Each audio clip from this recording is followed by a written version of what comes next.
स्वागत है हमारे YouTube चैनल बायो एजुकेटर्स में। आज का हमारा टॉपिक है क्लास मेमेलिया के जो जनरल कैरेक्टर्स होते हैं उनको हम यहाँ पर स्टडी करेंगे। सबसे पहले स्तनधारियों के हैबिट एंड हैबिटेट की हम बात करेंगे। स्तनधारी जो प्राणी होते हैं वो लगभग हर प्रकार के पारिस्थितिकी तंत्र में पाए जाते हैं,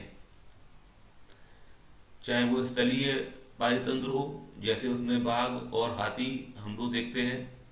डेजर्ट इकोसिस्टम में जैसे ऊंट जो है।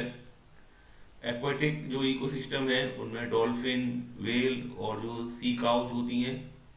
एरियल एडेप्टेशन के लिए चमगादड़।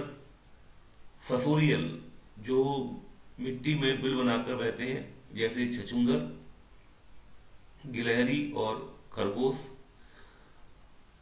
ऊंचे पर्वतीय इलाकों में रहने वाले स्तनधारी भी हैं, जैसे याक और स्नो लेपर्ड।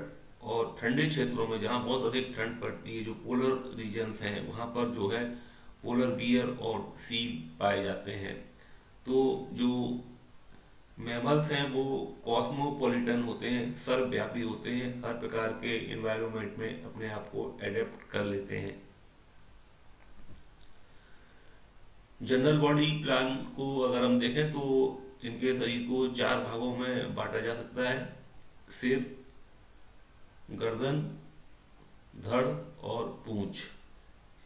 पूंछ हम लोगों में नहीं होती है अडल्ट में, लेकिन हमारे जो एम्ब्रियोलॉजिकल पीरियड होता है उसमें पूंछ पाई जाती है, जो धीरे धीरे जो है डिसएपियर हो जाती है। अपेंडेजेज की बात करें तो स्तनधारियों में 2 जोड़ी पेंटाडेक्टाइल्स अपेंडेजेज पाए जाते हैं, जो विभिन्न उद्देश्यों के लिए अनुकूलित होते हैं। जैसे चलने वाले कर्सोरियल, जैसे घोड़े और हिरण में जो डियर होते हैं उनमें जो पेंटाडेक्टाइल्स जो अपेंडेजेज हैं वो दौड़ने का काम करते हैं। तैरने के लिए व्हेल और डॉल्फिन में ये अडेप्ट हो जाते हैं।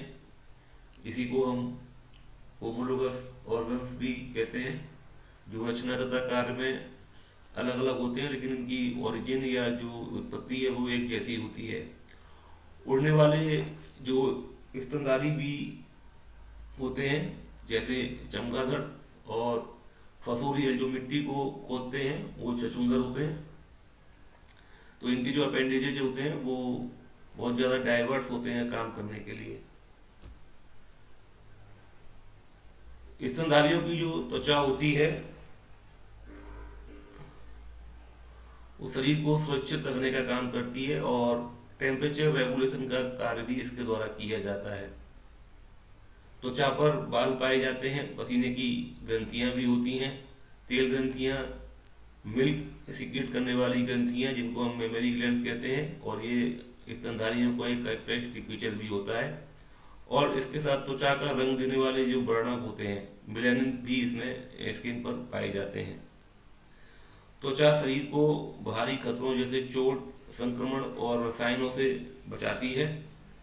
पसीने के माध्यम से शरीर के तापमान को नियंत्रित करने का कार्य भी त्वचा के द्वारा किया जाता है, क्योंकि इस पर जो पसीने की ग्रंथियां पाई जाती हैं इनको हम सूडोरोपिक ग्लैंड के नाम से भी जानते हैं। एंडोस्केलेटन, खोपड़ी में 2 ऑक्सीपिटल कॉन्डाइल्स होते हैं, और निचले जबड़ों में दोनों ओर एक जो है बोन पाई जाती है, इसको हम डेंटरी के नाम से जानते हैं। सर्वाइकल रीजन में 7 वर्टिब्री होती हैं, और पहली कशेरुका को हम एटलस एवं दूसरी कशेरुका को हम एक्सिस के नाम से जानते हैं, जो कि सिर के मूवमेंट में मदद करती हैं। लंबी अस्थियों में हेबर्सियन कैनाल पाई जाती हैं।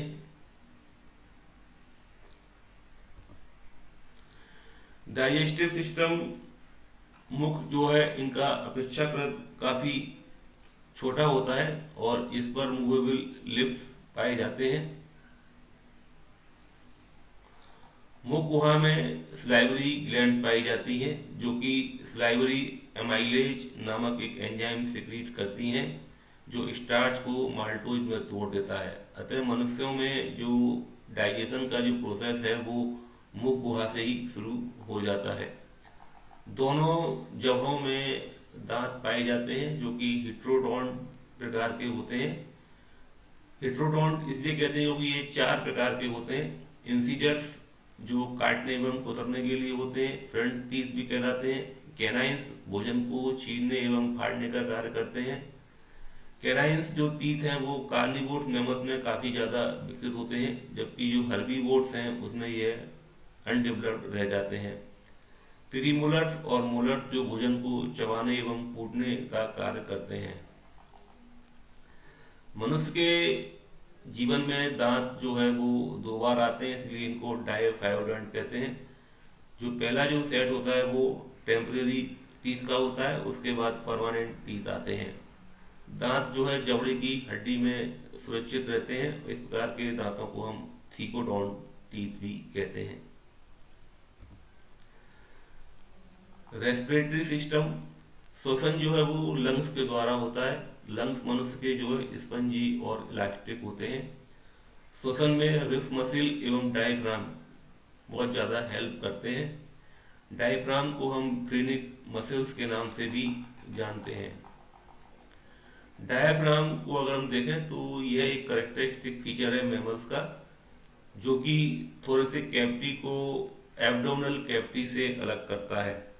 देखिए इस फिगर में हम देख सकते हैं कि कैसे ये जो डायाफ्राम है वो थोड़े से कैविटी को जो है वो एब्डोमिनल कैविटी से अलग करता है। इसके साथ साथ ये रेस्पिरेशन में भी बहुत हेल्प करता है।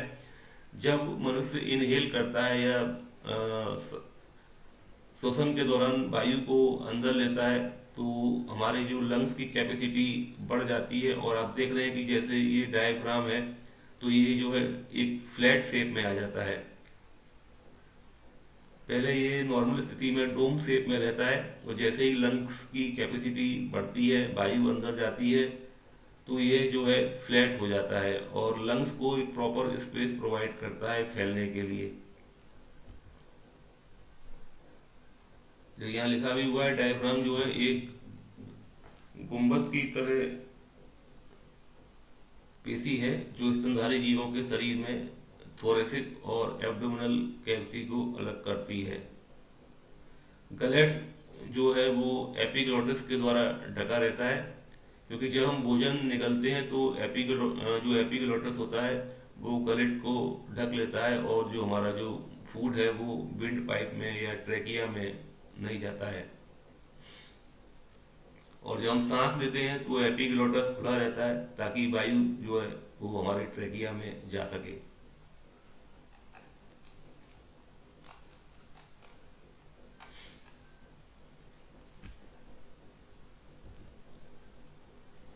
ये डायग्राम देखिए, बहुत सुंदर डायग्राम है, एनिमेटेड डायग्राम है ये जो आप ग्रीन लाइन देख रहे हैं ये जो है डायफ्राम को शो कर रहा है। सर्कुलेटरी सिस्टम, इसको हम परिसंचरण तंत्र कहते हैं। मनुष्य के सर्कुलेटरी सिस्टम में हृदय होता है, इसके अलावा आर्टरीज, वेन्स भी होती हैं। मनुष्य का जो हृदय है वो 4 चैम्बर्ड होता है, जिसमें 2 ऑरिकल और 2 निलय होते हैं।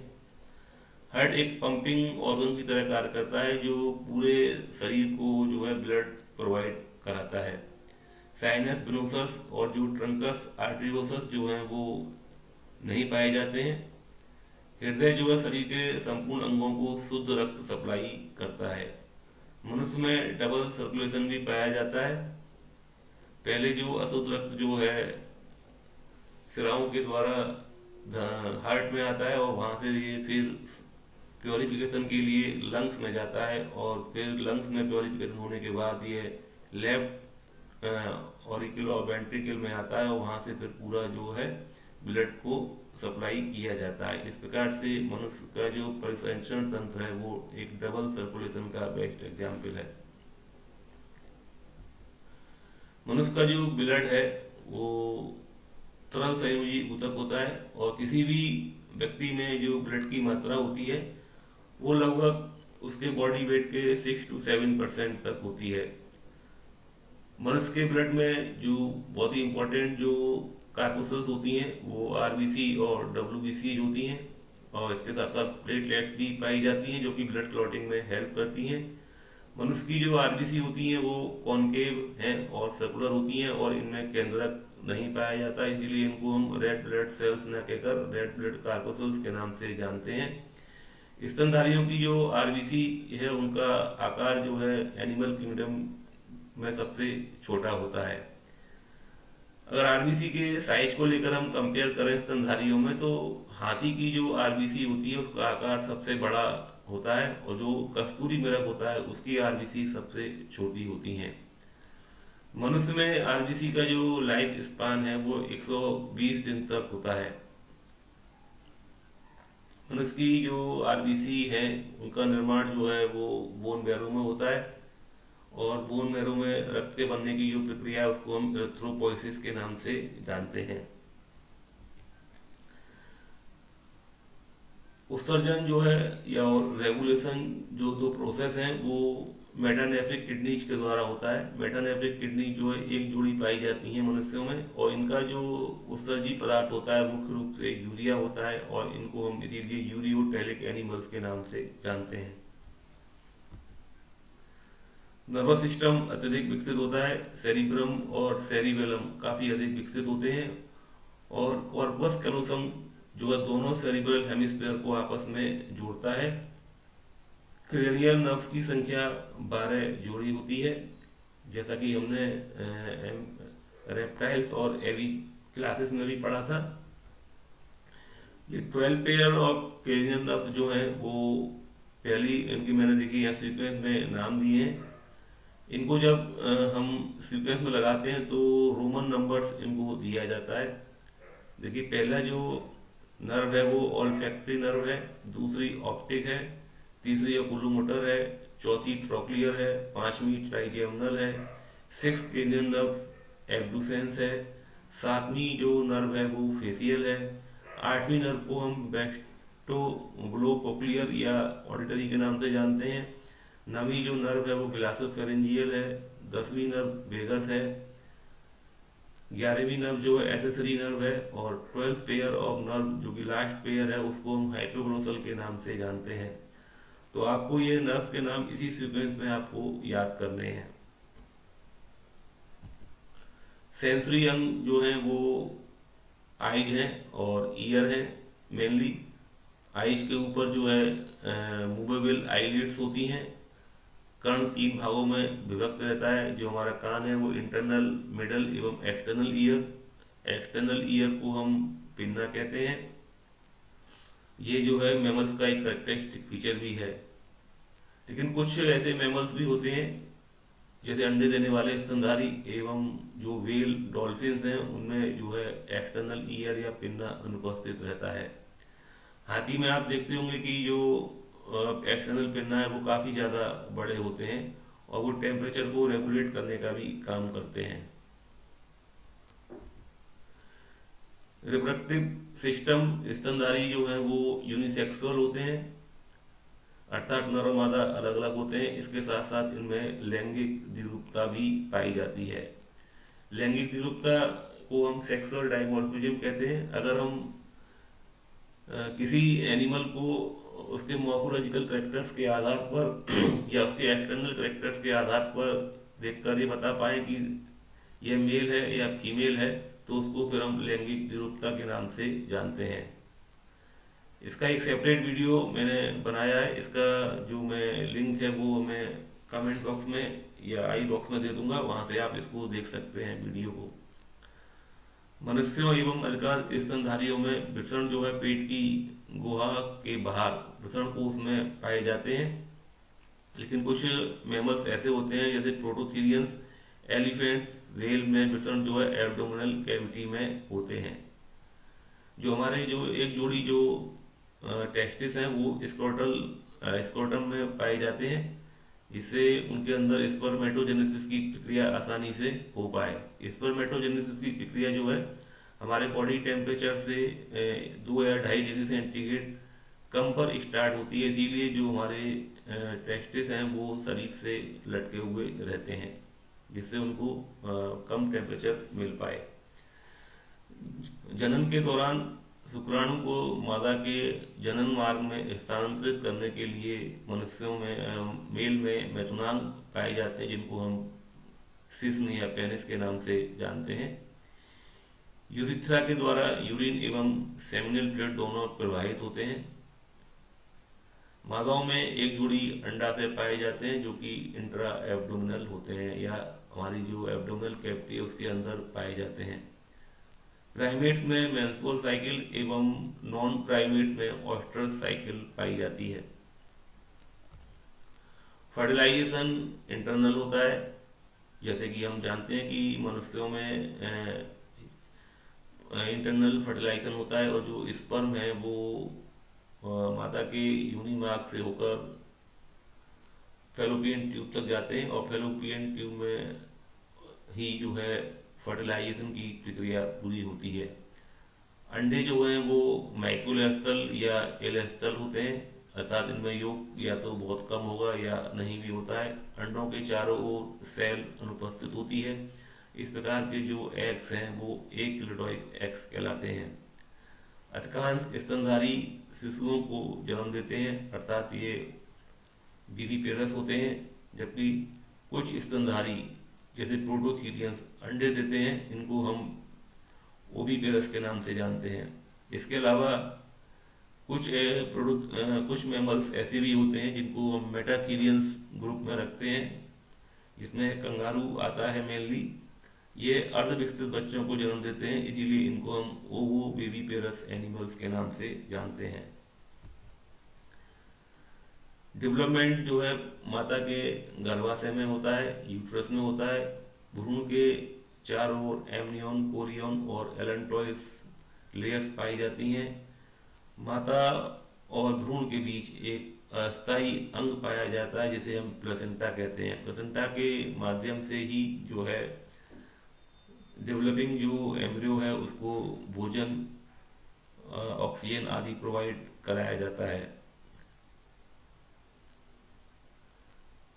स्तनधारियों में स्तन ग्रंथियां पाई जाती हैं और ये जो है, जैसे मैंने पहले ही बताया था, यह एक कैरेक्टरिस्टिक फीचर है मैमल्स का, जिससे नवजात शिशुओं को जन्म के बाद न्यूट्रिशन प्रोवाइड किया जाता है। पैतृक संरक्षण मनुष्यों में या अन्य मैमल्स में पाया जाता है, जिसमें पेरेंट्स जो होते हैं बच्चों की केयर करते हैं, उनको उनके प्रेडेटर से बचाते हैं। तो ये कुछ कैरेक्टर्स मैंने यहाँ पर आपको बताए हैं क्लास मैमेलिया वर्ग स्तनधारी के। निश्चित ही ये वीडियो आपके लिए काफ़ी यूजफुल होगा। आप इसको देखें, इसके बारे में इसको और अध्ययन करें ब्रॉड लेवल पर, और इससे संबंधित कोई भी आपको समस्या है तो ये हमारा व्हाट्सएप नंबर है, इस पर आप हमको कमेंट कर सकते हैं। वीडियो को अपने फ्रेंड के साथ जरूर शेयर करें। Thank you very much for watching my video.